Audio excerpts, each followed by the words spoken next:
The man said, but now the only remedy to kill this sickness, to heal me, like the only remedy for the solution to this sickness is that he's going to sleep with me.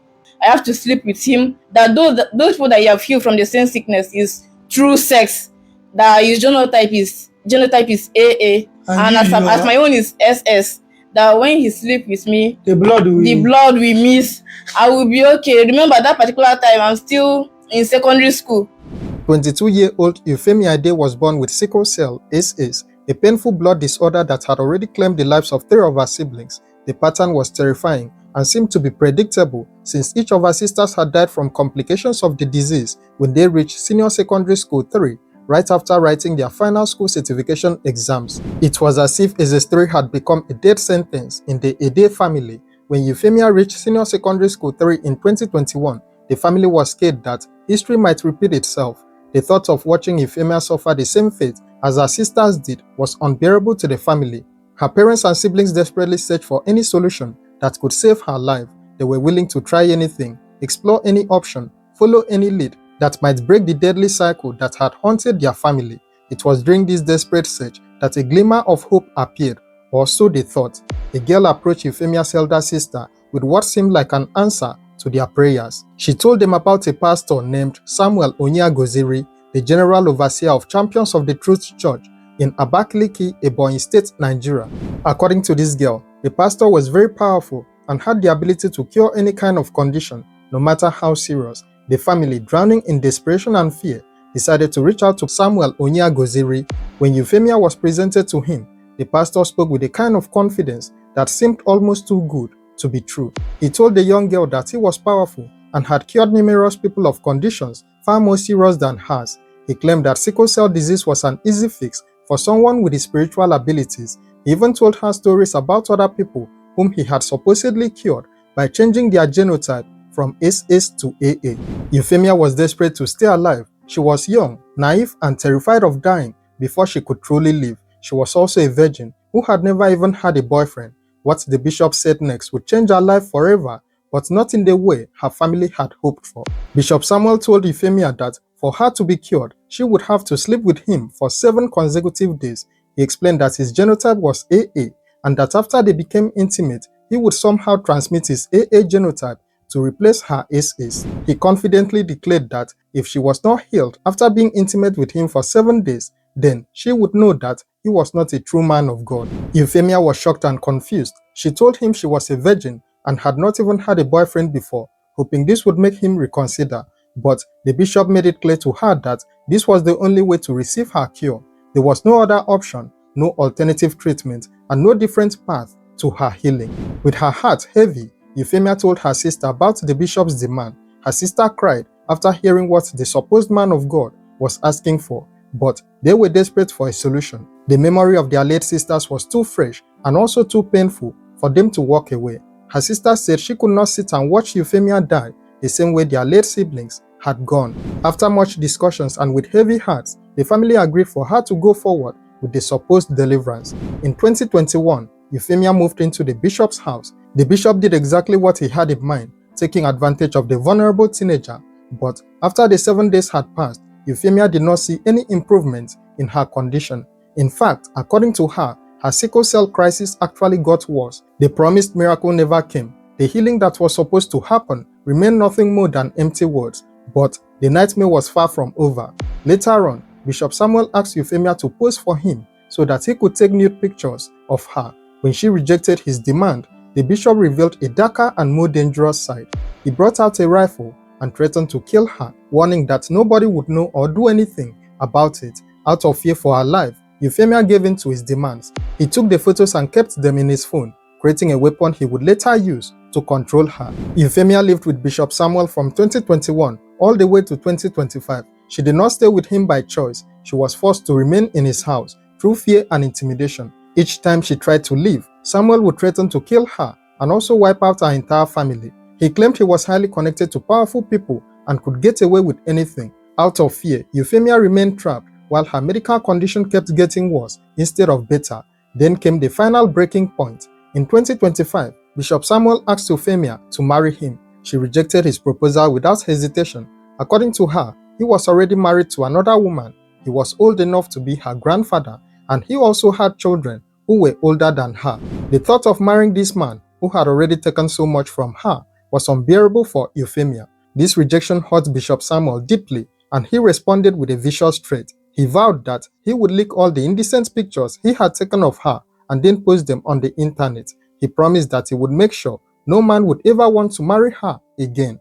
He wanted to destroy her reputation and her future as punishment for refusing to become his wife. After Euphemia finally managed to leave him, Bishop Samuel pushed forward with his vicious threat. He allegedly leaked the videos and pictures, which quickly went viral on social media. Even as the content spread across the internet, he allegedly boasted that he had spoken with the governor and that the governor had assured him that nothing would happen to him. As the videos and images circulated online, both Bishop Samuel and Euphemia started facing intense public backlash. The bishop attempted to save his reputation by telling a silly lie. He came out publicly to claim that the videos and images were AI generated and fake. He told people that his phone had been stolen earlier in September and that those who stole it had used the device to create doctored indecent pictures, combining his image with that of the girl. However, during a podcast interview that would later go viral, Euphemia set the record straight. She clarified that the pictures were real and that she was indeed the girl in those images. She said Bishop Samuel was lying to cover up his crimes and that he had forced her to take the pictures. In one of the pictures where she appeared to be smiling, she explained that she had smiled out of fear because Bishop Samuel had a gun which he threatened to use if she did not cooperate. The Bishop Onya goes through when we reached that 2021, the man say yes, that he heal all sickness, that he heal all diseases. Even the sickle cell self, that one is a small thing for him to heal. That there are many people out there that he have helped out with the condition, and both of them now, in fact, that their genotype have changed from SS to AA. That is what the man told my sister that particular time.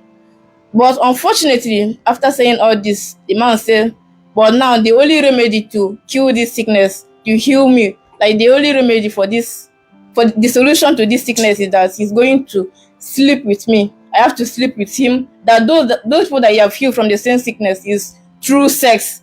That his genotype is AA, and as my own is SS.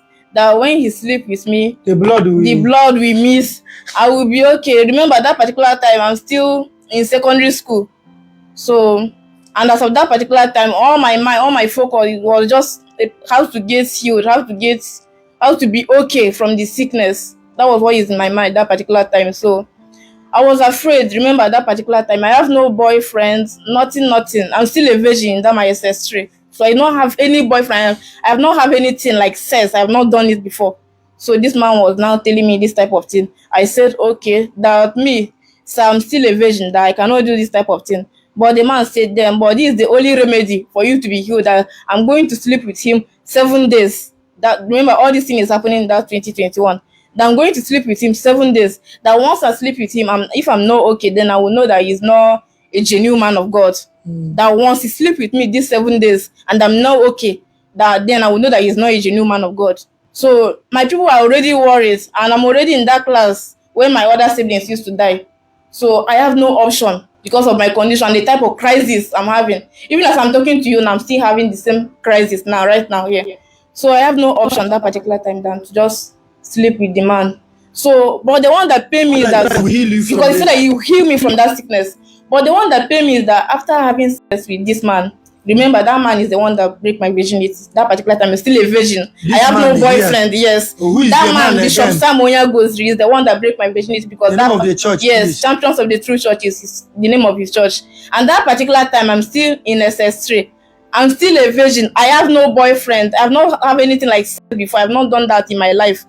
So, but since the man said that is the only remedy for me to be healed, and my parents, they were both scared, and they have been looking for solution. I'm the only one that is still remaining as a sickler there in our family. So both of them are just looking for anything to do, like just a solution, anything solution at all. They don't have any other option. So me myself, I have no other option than to sleep with the man. So after having sex with me, the man now is going to took my nude picture. I said no. Did he sleep with you once? No, according to the man said he's going to sleep with me 7 days before I will be okay. 7 good days. Today he will sleep with you today.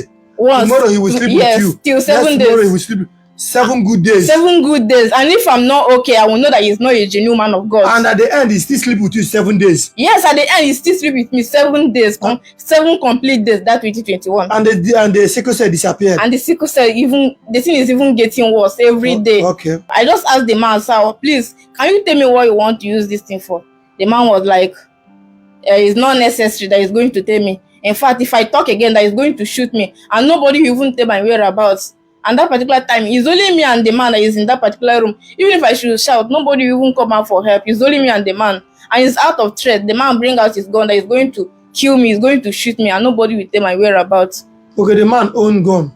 The man have gun, of course. That he's going to shoot me and he's going to kill me, and nobody will tell my whereabouts. I don't have any other option. That is why even some people that have seen those pictures, those news, they were like, but why is it that the girl is laughing? Why is it that the girl is in this position? It's like maybe the girl is an intentional something. It is never my intention. It's the act of threat, because the man say he's going to shoot me, and nobody will tell my story. Nobody will say what happened to me. So I have no option. It's even the man himself that is even directing me the position I'm supposed to stay. If not, that will be a dead person.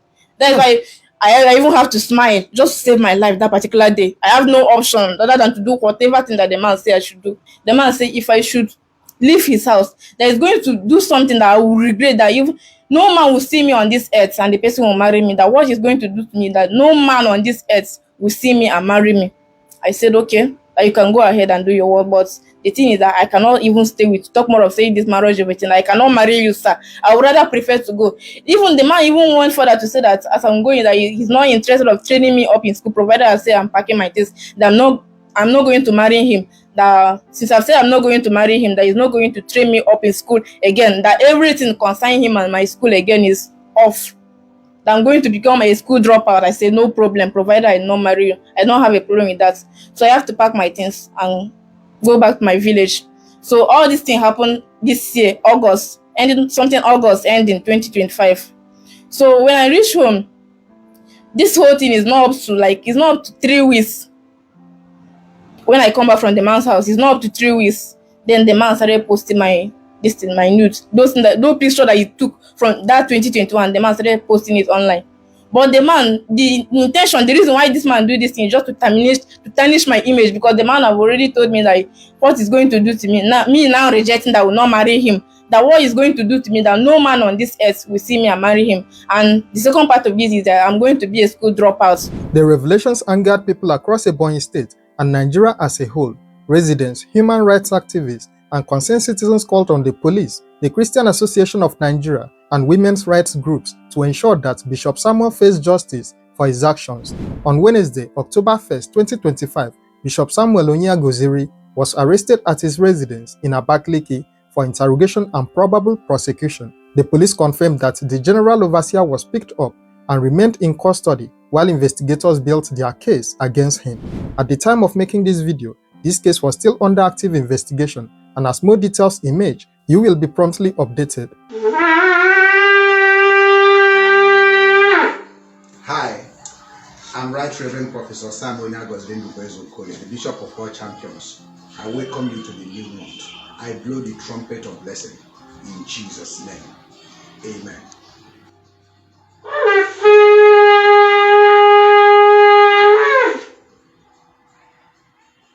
What are your thoughts on this case? Share your opinion in the comments below, and don't forget to like, share, and subscribe to this channel for more true crime stories.